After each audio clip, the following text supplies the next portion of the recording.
ನನ್ನ ಮೇಲೆ ಹಲ್ಲೆ ನಡೆಯಲು ದೊಡ್ಡ ದೊಡ್ಡ ಮಠಗಳ ಮಠಾಧೀಶರ ಕೈವಾಡವಿದೆ ಎಂದು ಬಸವಹರಳಯ್ಯ ಸ್ವಾಮೀಜಿಗಳು ಅಚ್ಚರಿಯ ಹೇಳಿಕೆ ನೀಡಿದ್ದಾರೆ. ಬಸವಹರಳಯ್ಯ ಸ್ವಾಮೀಜಿಗಳಿಗೆ ಮಠದ ಪಕ್ಕದ ಜಾಗದ ಮಾಲೀಕ ಸಿದ್ದೇಶ್ ಎಂಬಾತ ತಗಾದೆ ತೆಗೆದು ಹಲ್ಲೆ ಮಾಡಿದ್ದಾನೆ. ಈ ಸಂಬಂಧ ಚಿತ್ರದುರ್ಗದ ಜಿಲ್ಲಾ ಆಸ್ಪತ್ರೆಯಲ್ಲಿ ಚಿಕಿತ್ಸೆ ಪಡೆಯುತ್ತಿರುವ ಬಸವಹರಳಯ್ಯ ಶ್ರೀಗಳು ಮಾತನಾಡಿದ್ದಾರೆ. ಇನ್ನು ಮಲಗಿದ್ದ ಜಾಗದ ವಿಚಾರಕ್ಕೆ ಖ್ಯಾತೆ ತೆಗೆದು ಸಿದ್ದೇಶ್ ಎಂಬ ವ್ಯಕ್ತಿ ಏಕಾಏಕಿ ಹಲ್ಲೆ ಮಾಡಿ ಎದೆಗೆ ಜಾಡಿಸಿ ಹೊಡೆದಿದ್ದಾನೆ. ನಂತರ ಮೂಗು ಬಾಯಿಯಿಂದ ರಕ್ತ ಬರುವಂತೆ ಹಲ್ಲೆ ಮಾಡಿದ್ದಾನೆ.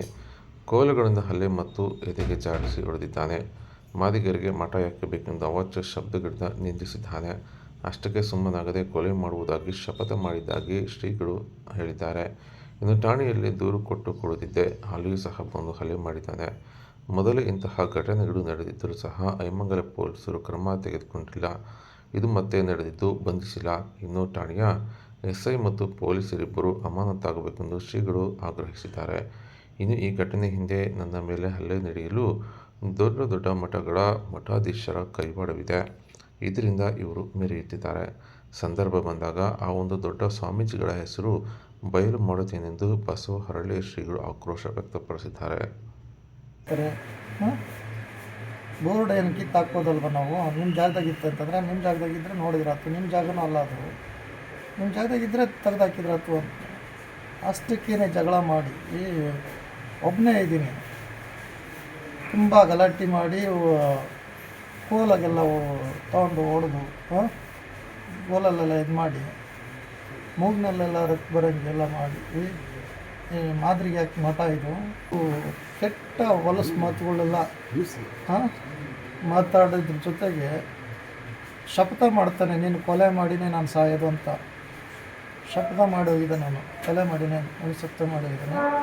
ಅಷ್ಟರೊಳಗೆ ನಾನು ನಮ್ಮ ಏನು ಗಲಾಟೆ ಆದ್ನಾಗಿ ಯಾವಾಗ ಹೊಡೆದ್ಬಿಟ್ಟು ನಮ್ಮ ಮೂಗಿನಾಗೆಲ್ಲ ರಕ್ತ ಬಂತ. ನಾನು ನಮ್ಮ ಡ್ರೈವರಿಗೆ ಫೋನ್ ಮಾಡಿದೆ, ಅಲ್ಲೇ ಪಕ್ಕದಲ್ಲಿ ಕಲ್ಲಾಟಿ ಅಲ್ವಾ ಸ್ಕೂಲ್ ಗಾಡಿ ಡ್ರೈವರ್, ಅವನು ಗಲಾಟೆ ಆಗ್ತೈತೆ ಬಾರ ಇಲ್ಲ ಸ್ವಲ್ಪ ಅಂತಂದೇಟಿಗೆ ಅವ್ನು ಬಂದ ತಕ್ಷಣವೇ ನಾನು ಪೊಲೀಸ್ ಸ್ಟೇಷನ್ ಹತ್ರ ಹೋದ್ರೆ ಮಠದ ಹತ್ರ ಯಾರೂ ಇಲ್ಲ ಇರಪ್ಪ ಅಂತ ಹೇಳಿ ಕಂಪ್ಲೇಂಟ್ ಕೊಡೋಕ್ಕಂತ ಹೋದರೆ ಅವ್ರ ತಮ್ಮ ಅವನು ಅಲ್ಲಿದ್ದು ಅವ್ರ ತಮ್ಮ ಬರುವಾಗ ಬಂದು ಅವನಿಗೂ ಹೊಡೆದು ಚೆನ್ನಾಗಿ ಅವನಿಗೆ ಸಿಕ್ಕಾಪಟ್ಟೆ ಪೈನ್ ಆಗಿದೆ. ಅವನು ಒಳನೋವು ಭಾಳ ಆಗಿದೆ. ಅವನಿಗೆ ಒಬ್ಬನಿಗೆ ಚೆನ್ನಾಗಿ ಹೊಡೆದಾಕ್ಬಿಟ್ಟಿದ್ದಾರೆ. ಅವನಿಗೆ ಎಲ್ಲ ಇಬ್ಬರು ಮೂವರು ಸೇರ್ಕೊಂಡವರು.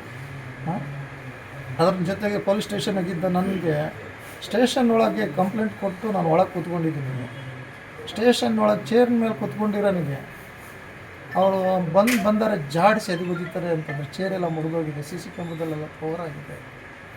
ಪೊಲೀಸ್ ವ್ಯವಸ್ಥೆ ಎಷ್ಟು ಹದಗೆಟ್ಟಿದೆ ಅಂತಂದರೆ ತುಂಬ ಹದಗೆಟ್ಟಿದೆ. ಈಗಿರೋ ಪಿ ಸಿಗಳು ಇಬ್ಬರೂ ಸಸ್ಪೆಂಡ್ ಆಗಬೇಕು. ಅಲ್ಲಿರೋ ಏನು ಸಬ್ ಇನ್ಸ್ಪೆಕ್ಟ್ರು ಸಸ್ಪೆಂಡ್ ಆಗಬೇಕು. ಯಾಕಂದರೆ ಇದು ಆಲ್ರೆಡಿ ಮೊದಲೇ ಆಗಿತ್ತು.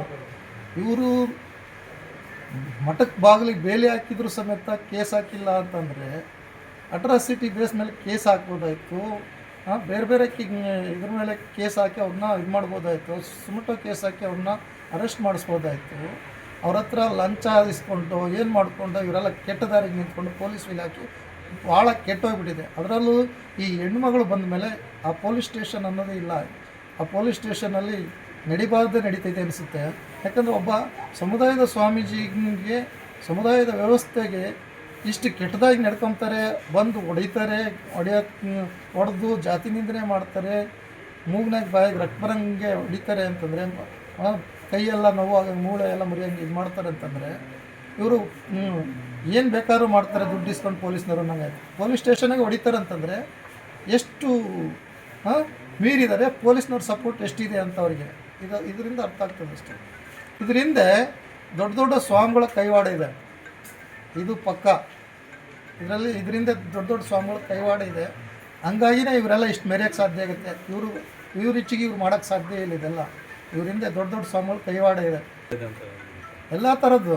ಈ ಸ್ವಾಮಿಗಳು ಬೆಳಿಬಾರ್ದು, ಈ ಸ್ವಾಮಿಗಳು ನೆಲಕ್ಕೆ ಹಚ್ಚಿಸ್ಬೇಕು, ಇವೆಲ್ಲವೂ ಇದೆ. ಅದು ಅದ್ರ ಜೊತೆಗೆ ಇಂಥವ್ರ ಜೊತೆಗೆಲ್ಲ ಇಂಥವ್ರಿಗೆ ಕುಮ್ಮಕ್ಕೆ ಕೊಟ್ಟು ಗಲಾಟೆ ಮಾಡಿಸಿ ಇವ್ರನ್ನೇನಾರ ಮಾಡಿ ಒಳಗೆ ಕಳಿಸ್ಬೇಕು, ಮಠ ಕೆಡ್ದಂಗೆ ಮಠ ಬೀದಿ ಬರ್ಬೇಕಂತ ಈ ದಲಿತರ ಮಠ ಹಾಳಾಗೋಗ್ಲಿ ಅಥವಾ ಹಿಂಗೆ ಇದಾಗಲಿ ಅನ್ನೋ ಕಾರಣಕ್ಕೆ ಬೇರೆ ಬೇರೆ ಹುನ್ನಾರಗಳು ಜಾಸ್ತಿ ಇದೆ.